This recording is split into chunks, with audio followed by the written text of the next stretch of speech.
Bom, primeiro, Vitor, obrigadíssima da gente poder ter essa conversa aqui. Obrigado a você. Faz tempo que a gente tá querendo e vem falando aí de conversar com você, com seus trabalhos lindos aí.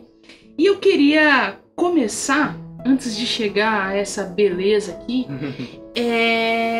perguntando pra você como é que se dá a sua trajetória, porque você vem de Jacutinga. De Jacutinga. Como é que se dá essa trajetória aí no campo artístico? Como é que você se construiu?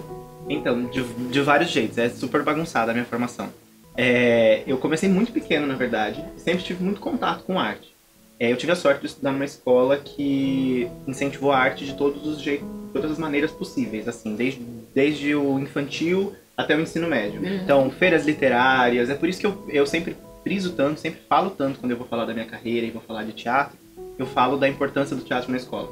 E a minha mãe sempre foi muito, assim, cada um pode fazer o que quiser, tem que ser feliz, mas tem que ser o melhor no que escolher fazer. E aí ela falou, então vamos estudar, você vai fazer isso, a gente vai estudar. E aí você escreveu, esse aqui já é o seu segundo livro. Isso. E o seu primeiro, O meu primeiro livro eu publiquei lá em Jacutinga, independentemente, que foi, ele é a história, chama O Mágico de Oz, e é uma versão nordestina do clássico O Mágico de Oz. E basicamente uma história que conta como se a Dorothy tivesse sido levada pelo furacão pro Nordeste. E é uma história que, na verdade, eu fiz, eu escrevi para os meus alunos. Eu criei uma oficina de teatro na minha cidade, na escola onde eu estudava, justamente para as crianças continuarem tendo a experiência que eu tive, continuarem experimentando. E como é que chama essa escola? Que eu acho que é tão interessante a gente citar também quem que tá pensando a arte e a educação assim, né? Essa escola, ela chama Colégio Santo Antônio Objetivo. Eu estudei lá a minha vida inteira, desde o maternal até o terceiro colegial. Ela encerrou suas atividades em Jacutinga no ano retrasado. Poxa. Parou de funcionar.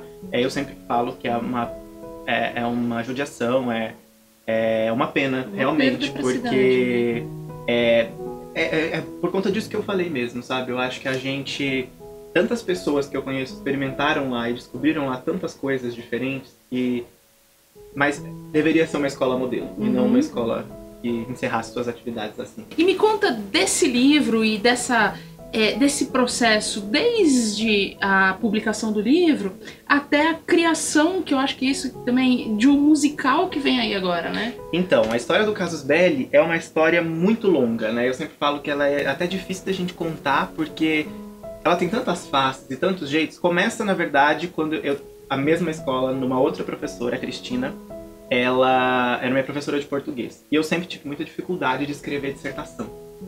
Sempre foi muito impossível fazer dissertação, porque eu falava, eu não consigo não rimar no meio de uma frase, não ser irônico, não colocar uma metáfora. E ela falava, se você escrever isso no Enem, se você fizer isso numa FUVEST, você vai levar um 0.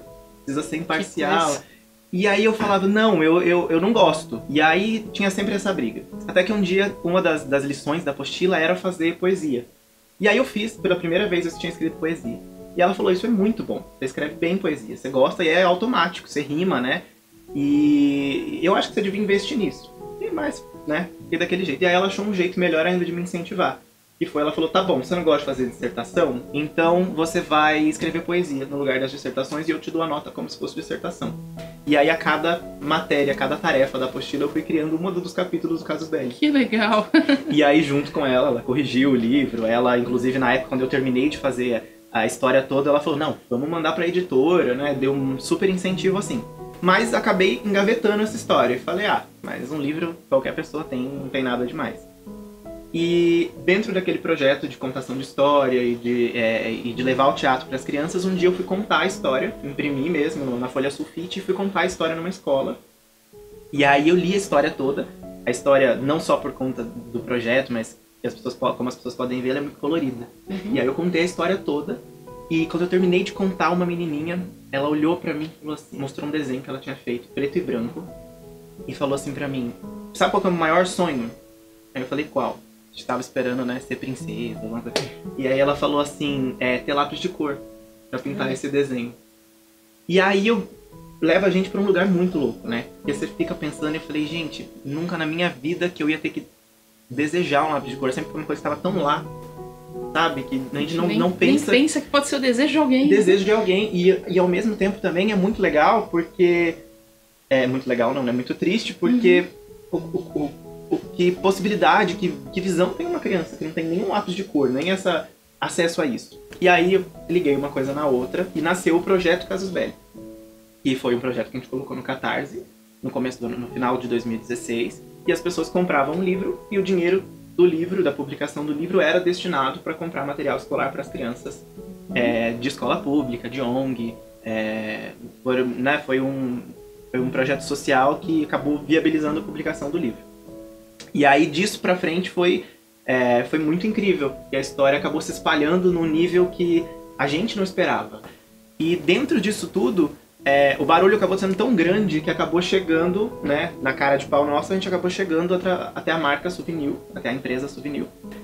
E falou, um projeto que ajuda a criança, que semeia a arte e que tem a ver com cor. A gente é uma fábrica de tintas, né? A gente colore as casas das pessoas, então colorir a vida delas, e aí a gente falou, é o casamento perfeito, né? Vamos unir, e acabou dando essa união, a Souvenir se tornou a patrocinadora do projeto.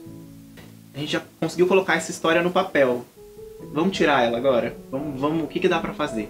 E aí a coisa mais próxima da gente, que a gente sempre ama, que a gente mais amou, né? E eu falo a gente, o pessoal envolvido no projeto, é teatro musical. E aí a gente falou, é isso, vamos levar pro teatro musical, mas vamos levar como foi o livro. O livro é uma história nova, é uma história original, então vai pro palco com músicas originais e vamos fazer nascer do zero e ver se assim, com o barulho, com pessoas abraçando a causa, a gente consegue levantar mais uma bandeira, que é a bandeira da arte brasileira, do teatro musical brasileiro autoral. E aí, pra gente fechar, quem que faz as ilustrações aí? As ilustrações do livro e de todo o projeto, de toda a campanha, elas são do Édipo Regis, que é outra história incrível de como a internet tá aí, né? Conheci o Édipo através da internet e foi uma coisa bem assim, que a gente sempre brinca, que quando forem fazer um filme da história da vida dele, vão falar, foi assim que começou. E foi tipo assim, viu, você não quer ilustrar um livro?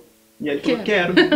E aí vieram as ilustrações. Fez essas ilustrações belíssimas. Incríveis, ilustrações assim. Eu sempre tive pra mim que o Casus Belli, todos os personagens tinham cabelo colorido.